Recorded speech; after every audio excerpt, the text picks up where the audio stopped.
Europe 1, 6h56, Thomas Soto. C'est le vrai faux de l'info de la matinale avec vous, Géraldine Vosner. Bonjour Géraldine. Bonjour Thomas. Et ce matin, en quelque sorte, c'est l'héritage de Simone Veil. Un héritage salué par une grande partie de la nation à la veille de ses funérailles, même si certains redoutent, comme le porte-parole du NPA, Olivier Besancenot, qu'il soit remis en cause. Dans les faits, le droit à l'avortement aujourd'hui est remis en cause. C'est-à-dire que très concrètement, il y a plus de 130 centres d'IVG qui ont été fermés ces 10 dernières années.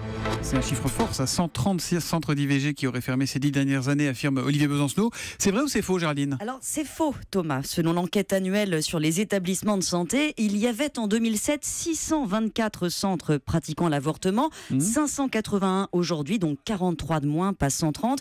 En fait, les statistiques d'Olivier Besancenot datent. On les trouve dans un rapport publié en 2013 par le Haut Conseil à l'égalité qui s'alarmait des nombreuses fermetures constatées dans les années 2000. Des services qui pratiquaient 10, 20 avortements par an ont fermé, mais le nombre d'IVG, lui, n'a pas baissé. Il est stable en gros depuis 20 ans. Le taux de recours à l'avortement était de 14,5 pour 1000 femmes l'an dernier, le même qu'en 2002. Ça s'explique parce que la pratique a changé. À l'époque, 70% des IVG étaient chirurgicales, il fallait une intervention à l'hôpital. Cette part est tombée à 36% l'an dernier. La majorité des avortements maintenant sont médicamenteux et jusqu'à 5 semaines de grossesse, on peut les faire en cabinet de ville. Bon, mais comment on fait après si ce délai est dépassé, qu'il y a moins d'hôpitaux, Géraldine? Alors c'est vrai que quand on approche la limite légale, à 12 semaines en France, il reste des problèmes. Mais depuis ce rapport de 2013, il y a eu une vraie prise de conscience sur les blocages financiers. Maintenant, l'avortement, tout ce qui va autour est remboursé à 100%. Un plan national a été lancé en 2015.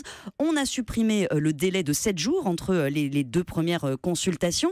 Et si certaines femmes doivent encore faire 200 km pour voir un médecin, parce que oui, il y a des déserts de l'IVG, c'est en train de changer. Depuis 2016, la loi permet aux sages-femmes de réaliser des avortements médicamenteux, donc plus besoin de voir un médecin.